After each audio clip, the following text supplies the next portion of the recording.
अशेषवाग्जाड्यतमोपहन्त्रे नवं नवं स्पष्टसुवाक्यदायिनी ममेह जिह्वाग्रसुरङ्गनर्तकी भवप्रसन्ना वदने मम श्रीः। ओम शांति शांति शांति। नमस्कारः, स्वागतम् अत्र भवतां सर्वेषां दशमकक्षायाः संस्कृतशेमुषी पुस्तकपाठिनी। गतकक्षायाम् अस्माभिः पञ्चमः पाठः पठितः आसीत्। अस्यां कक्षायां वयं षष्ठः पाठः पठामः। पाठस्य नाम सुभाषितम्। सुभाषितम् अर्थात सुंदरं भाषितम् इति सुभाषितम्। सुभाषित का अर्थ है सुंदर कहा गया। अब सुंदर का अर्थ क्या है? तो हम लोगों ने सत्यम शिवम सुंदरम ऐसा वाक्य सुना होगा। हिंदी संस्कृत में सत्यम शिवम सुंदरम। सत्य शिव है इसलिए सुंदर है। अब यहाँ पर शिव का अर्थ क्या है? तो सत्य शिव का अर्थ है कल्याणकारी, अर्थात कल्याण करने वाला। यानी सत्य कल्याण करने वाला है इसलिए सुंदर है। और तो कहने का तात्पर्य यह हुआ कि सत्य वह है या सुंदर वह है जो हमारा कल्याण करता हो। हमारे लिए सुंदर वही होगा जो हमारे लिए कल्याणकारी होगा।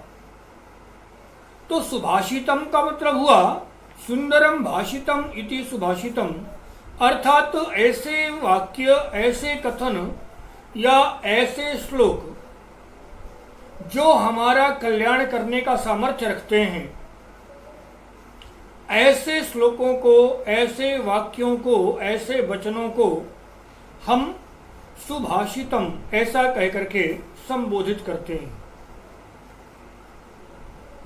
तो कहने का तात्पर्य यह है कि इस पाठ में आए हुए श्लोक जो हम पढ़ते हैं, उनको पढ़ने के बाद निश्चित रूप से कहीं ना कहीं हमारा कल्याण होगा।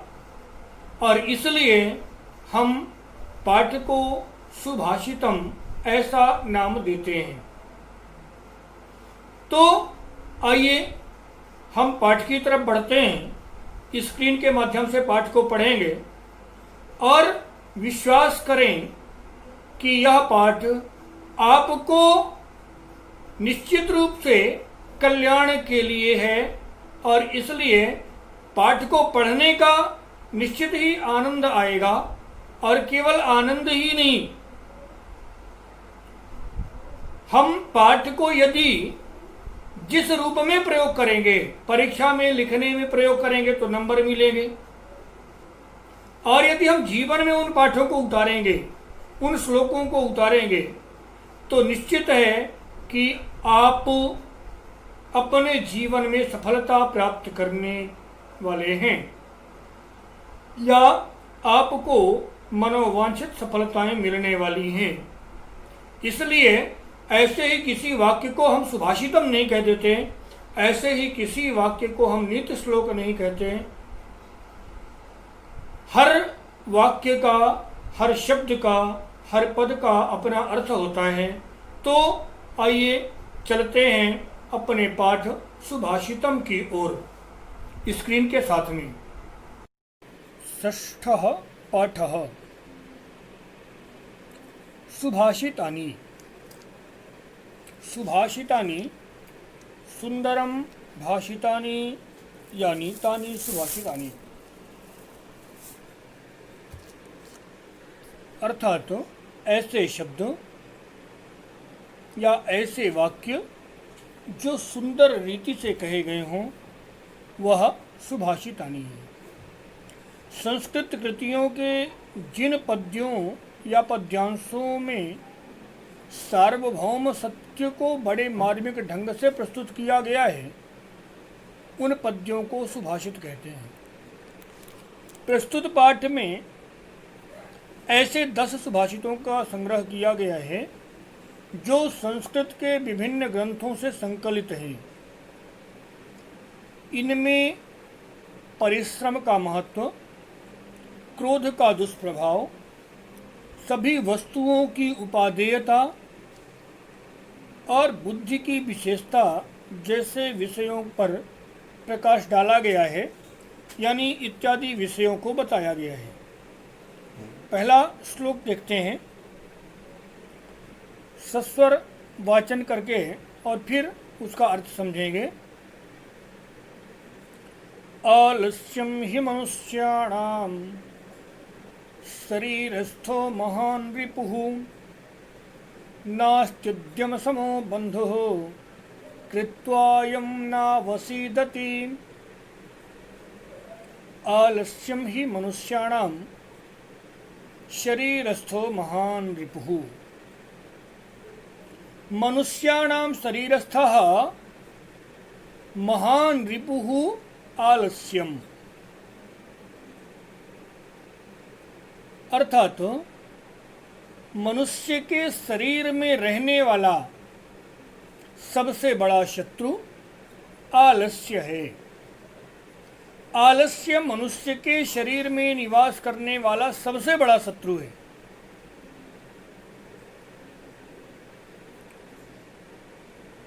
नास्ति उद्यम समो बंधुः, नास्ति उद्यम समो बंधुः। उद्यम समः बंधुः नास्ति, कृत्वा यम नावसीदति, यम कृत्वा कदापि न अवसीदति इत्युक्ते कदापि कष्टम न अनुभवति।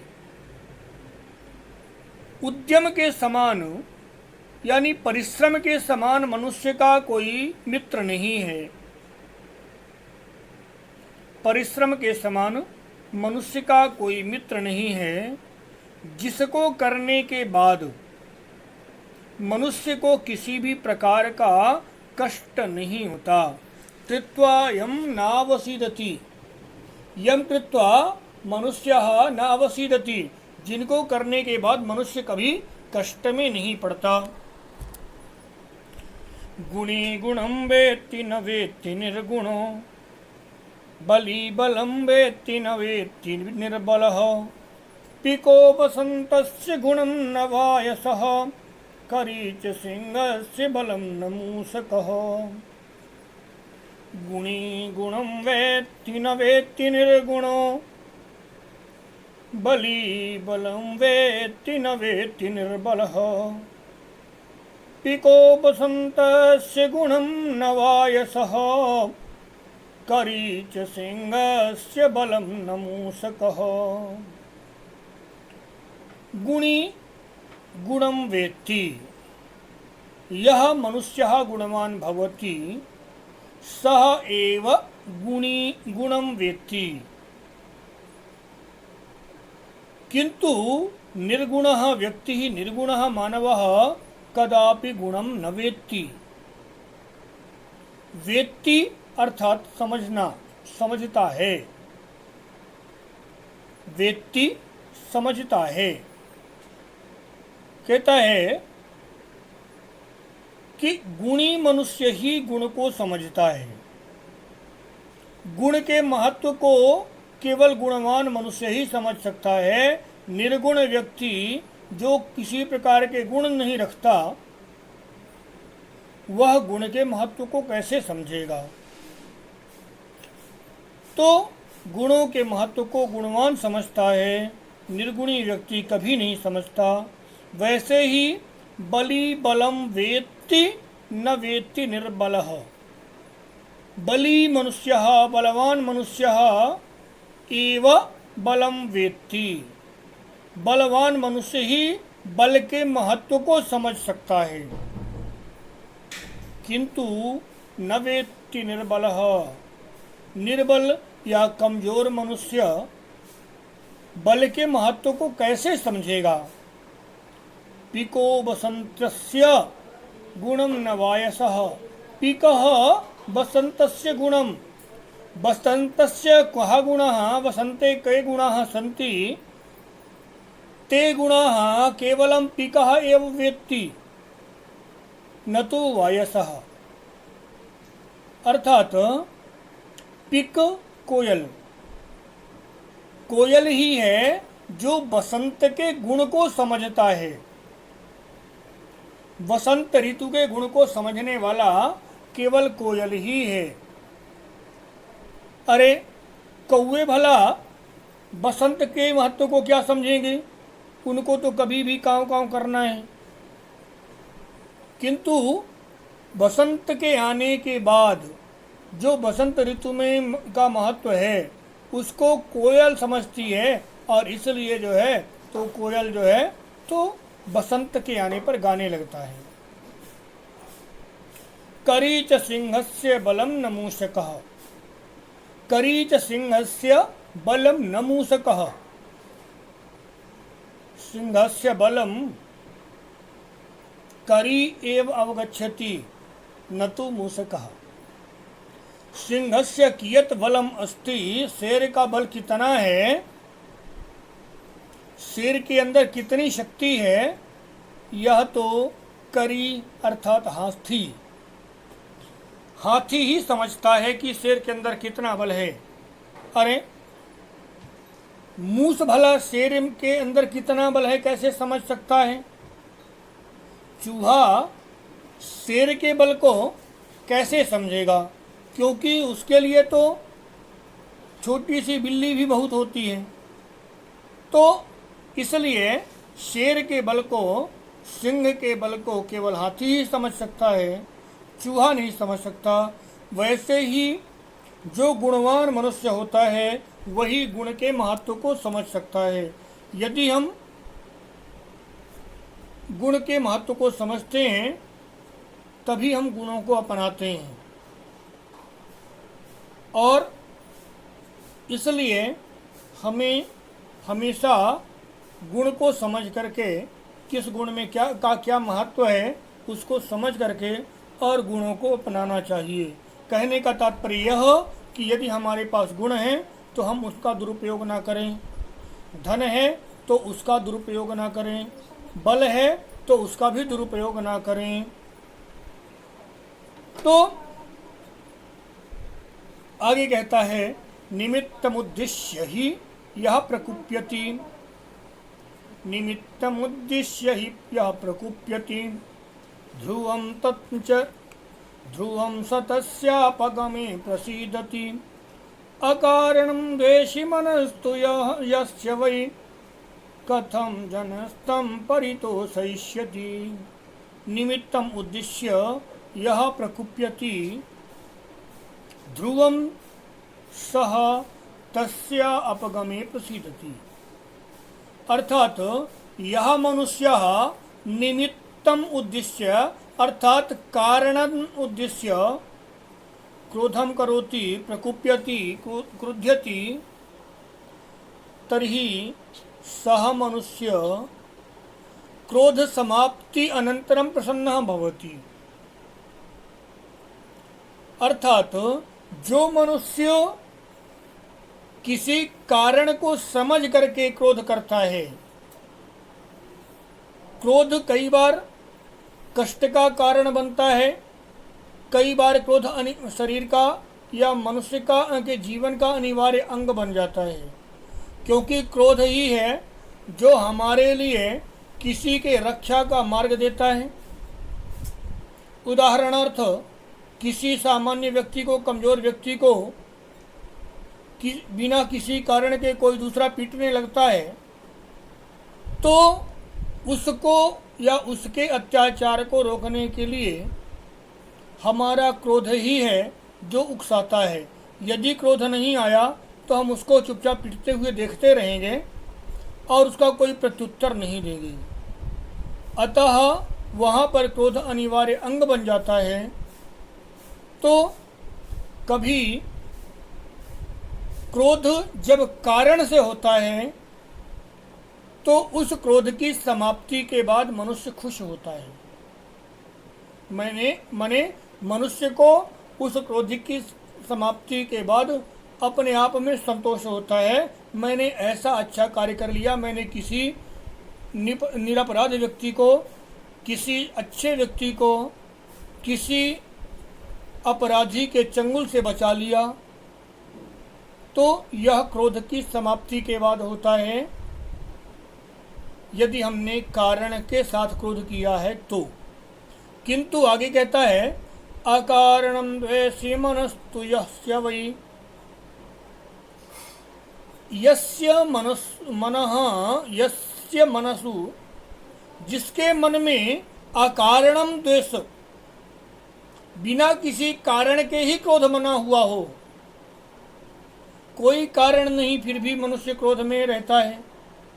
तो जो मनुष्य बिना किसी कारण के क्रोध में रहता है, कथम जनस्तम परितोषयिष्यति, उस मनुष्य को कोई भी खुश नहीं कर सकता, कोई भी संतुष्ट नहीं कर सकता। इसलिए यदि हम चाहते हैं कि हम खुश रहें, सुखी रहें, तो बिना कारण के क्रोध नहीं करना चाहिए। यदि हम बिना किसी कारण के क्रोध करते हैं तो हम अपने आप को ही कष्ट देते हैं, और केवल अपने आप को ही नहीं, अपने से जुड़े हुए सभी लोगों को कष्ट देते हैं। अतः क्रोध बिना कारण के नहीं किया जाना चाहिए। पर ऐसा भी नहीं कि अगर कारण है और उस समय क्रोध ना करें, तो कारण होने पर पर्याप्त क्रोध भी करना आवश्यक है। अगला श्लोक, उदीरितोऽर्थः पशुना विगृह्यते, हयश्च नागाश्च वहन्ति बोधिताः, अनुक्तमप्युहति पंडितो जनः, परेंगितज्ञानफला हि बुद्धयः। तो उदीरितोऽर्थः पशुना विगृह्यते, हयश्च नागाश्च वहन्ति बोधिताः, अनुक्तमप्युहति पंडितो जनः, परेंगितज्ञानफला हि बुद्धयः। उदीरितः अर्थः पशुना अपि गृह्यते, पशुः अपि उदीरितः अर्थः गृह्यते। उदीरितः माने कहा हुआ। जिस शब्द का अर्थ पहले से बता दिया गया है, समझा दिया गया है, ऐसे शब्द के अर्थ को तो पशु भी समझ लेते हैं। हम देखते हैं कि हमारे घर में या किसी घर में जो हम तोता पालते हैं, पक्षी, वह तोता भी राम राम कहने लगता है। क्यों? क्योंकि वह उसको सिखा दिया जाता है। तो जिसके अर्थ को बता दिया जाता है, जिसके अर्थ को समझा दिया जाता है, ऐसे शब्द के अर्थ को तो पशु भी ग्रहण कर लेता है, पशु भी समझ लेता है। हयाश्च नागाश्च वहन्ति बोधिताः। हय माने होता है अश्व, घोड़ा, और नागः, नागाश्च, नाग सर्प तो होता ही है, पर नाग का एक अर्थ होता है हाथी। वहन्ति बोधिताः, घोड़े और हाथी भी वहन्ति बोधिताः मनी वजन को समझ करके ढोने लगते हैं।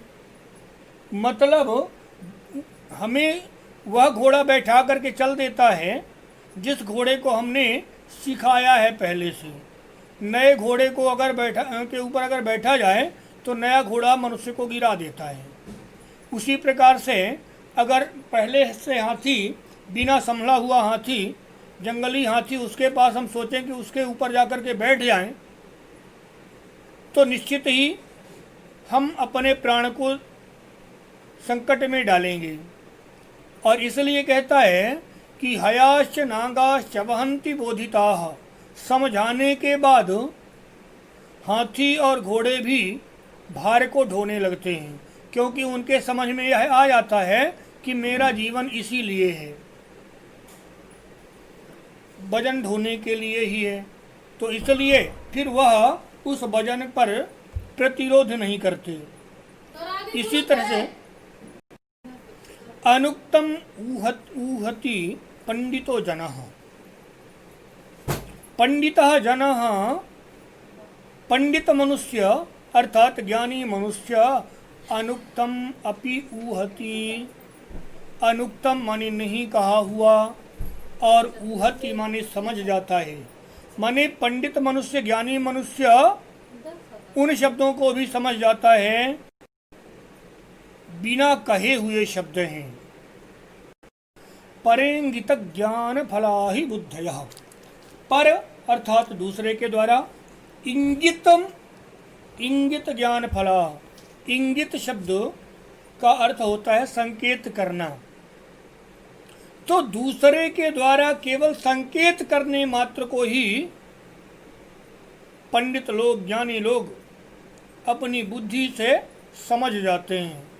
तात्पर्य यह कि जो सामान्य रूप से समझा दिया जाए, ऐसे शब्द को, ऐसे अर्थ को तो सभी समझ जाते हैं, पशु भी समझ जाते हैं, किंतु पंडित वही है जो बिना कहे हुए को भी समझ जाता है। दूसरा केवल उसको संकेत मात्र करता है और वह उस संकेत से सभी अर्थ को समझ जाता है। आगे कहता है, क्रोधो हि शत्रु परमो नराण प्रथमो नराणाम, क्रोधो हि शत्रु प्रथमो नराणाम, देह स्थितो देह विनाशनाय, यस्या स्थिता काष्ठगतो हि वह्निः, स एव वह्निः दहते शरीरम। क्रोधो हि शत्रु प्रथमो नराणाम, नराणाम प्रथमः शत्रु क्रोधः, मनुष्य का प्रथम शत्रु क्रोध है।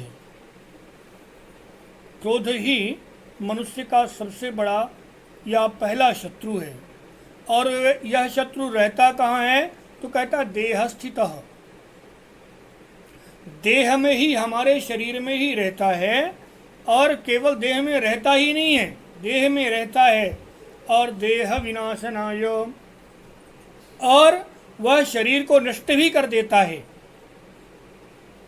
तो मनुष्य के शरीर में रहने वाला क्रोध ही मनुष्य का सबसे बड़ा शत्रु है, और वह उसके ही शरीर को नष्ट करता है। कैसे नष्ट करता है? तो कहता है, यथा स्थितः काष्ठगतो हि वह्निः, यथा काष्ठगतो वह्निः स्थिता, जैसे लकड़ी के अंदर ही आग रहती है, आग कहीं बाहर से नहीं आती, लकड़ी के अंदर ही है। हम कहेंगे कि हम तो माचिस की तीली जलाते हैं तब आग पैदा होती है, पर कई बार जंगल में हम देखते हैं कि जंगलों में आग लग गई बांस के घर्षण से, तो वह घर्षण से आग कहाँ से आई? तो वह जैसे ही माने आग उस लकड़ी के अंदर ही है, किंतु जब तक उसको शांत रखा गया, जब तक उसका घर्षण नहीं किया गया, तब तक शांत थी। जैसे ही थोड़ा सा घर्षण हुआ, हवा चली और बांस आपस में टकराए, तो जैसे ही टकराहट हुई वैसे ही आग पैदा हो गई। तो इसलिए कहता है, यथा स्थितः काष्ठगतो हि वह्निः, जैसे काष्ठगतः वह्निः स्थितः, माने आग काष्ठ के अंदर ही होती है, लकड़ी के अंदर होती है, लेकिन वही आग उस लकड़ी के शरीर को या उस वृक्ष के शरीर को जला देती है। वैसे ही क्रोध मनुष्य के ही अंदर होता है। थोड़ा सा बात हुई और मनुष्य के अंदर का क्रोध फट पड़ा, और वह क्रोध किसी और को नहीं बल्कि स्वयं को नष्ट कर देता है। किसी दूसरे का यदि कहे कि किसी दूसरे को नष्ट करेगा, तो किसी दूसरे को नष्ट करेगा कि नहीं करेगा वह तो पृथक बात है, किंतु वह अपने आप को ही नष्ट कर डालता है। इसलिए मनुष्य को क्रोध नहीं करना चाहिए। आगे अगली कक्षा में देखेंगे। तब तक के लिए धन्यवाद।